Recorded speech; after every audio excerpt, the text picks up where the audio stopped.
Welcome to guide Globe. இன்னைக்கு நம்ம December 7th Tamil current அஃபேர்ஸை பார்க்கலாம். முதல்ல நம்ம பார்க்க போகிறது தேசிய நிகழ்வுகள். போர் விமானங்களுக்கு நடுவானில் எரிபொருள் நிரப்பவும் அதே நேரம் 260 பேர் வரை பயணிக்கக்கூடிய அதிக திறன் உடைய ஏர்பஸ் 330MR-TT விமானத்தை பிரான்சிடம் இருந்து வாங்குவது குறித்து மத்திய அரசு பரிசீலித்து வருகிறது. போர் விமானங்களுக்கு நடுவானில் எரிபொருள் நிரப்ப ரஷ்யாவை சேர்ந்த IL-76M ரகத்தை சேர்ந்த 7 விமானங்களை நம் விமானப்படை தற்பொழுது பயன்படுத்தி வருகிறது. இந்நிலையில் ஏர்பஸ் 330MR-TT என்ற அதிநவீன விமானத்தை நம் விமானப்படைக்கு விற்பனை செய்ய பிரான்சை சேர்ந்த நிறுவனம் தயாராக உள்ளது. இதிலிருந்து கேள்வி எப்படி வரலாம்னு பார்த்தீங்கன்னா, எந்த நாட்டிடம் இருந்து ஏர்பஸ் 330MR-TT விமானத்தை வாங்குவது குறித்து மத்திய அரசு பரிசீலித்து வருகிறது. இதற்கான விடை பிரான்ஸ்.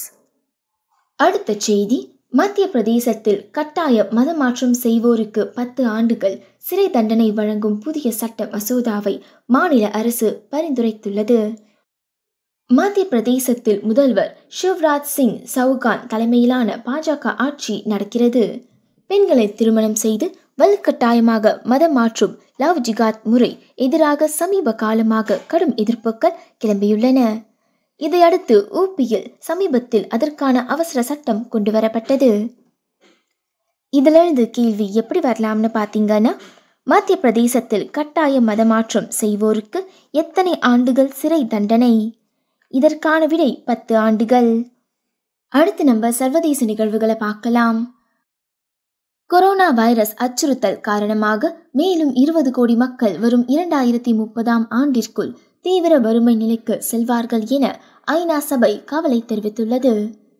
சீனாவில் கண்டறியப்பட்ட கொரோனா வைரஸ் இதனால் தொழில்துறைகளுக்கு கடுமையான பாதிப்பை சந்தித்துள்ளது. இதன் காரணமாக சர்வதேச பொருளாதாரமும் கடந்த 8 மாதங்களில் வரலாறு காணாத சரிவை சந்தித்துள்ளது. இந்நிலையில் இந்த வைரஸ் அச்சுறுத்தல் காரணமாக மேலும் 20 கோடி மக்கள் வரும் 2030ஆம் ஆண்டிற்குள் தீவிர வறுமை நிலைக்கு செல்வார்கள் என ஐநா சபை கவலை தெரிவித்துள்ளது. இதிலிருந்து கேள்வி எப்படி வரலாம்னா, கொரோனா வைரஸ் அச்சுறுத்தல் காரணமாக மேலும் எத்தனை கோடி மக்கள் வரும் 2030ஆம் ஆண்டிற்குள் தீவிர வறுமை நிலைக்கு செல்வார்கள் என ஐநா சபை கவலை தெரிவித்துள்ளது.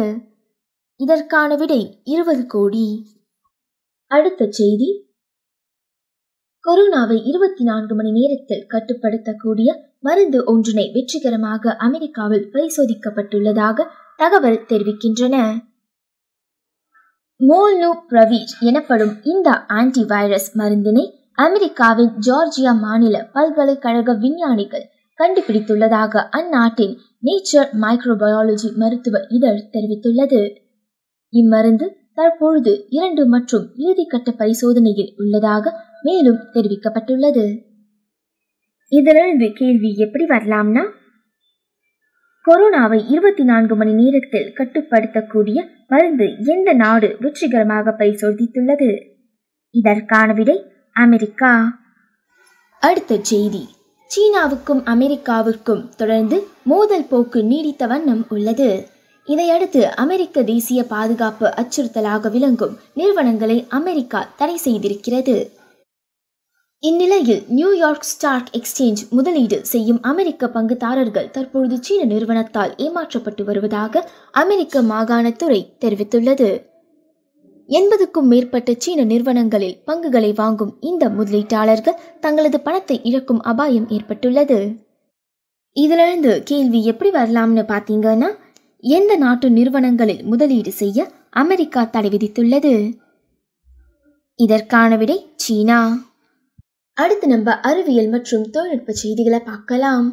வரும் டிசம்பர் 24ஆம் தேதி 397 ஆண்டுகளுக்கு பிறகு வியாழனும் சனியும் மிக அருகில் சந்திக்க உள்ளன. கடந்த 1623ஆம் ஆண்டுக்கு பின்னர் இந்த 2 கிரகங்களும் இவ்வளவு அருகில் சந்தித்ததில்லை என்று புகழ்பெற்ற பிரில்லா கோளரங்கத்தின் தலைவர் தேபி பிரசாத் துரை தகவல் அளித்துள்ளார்.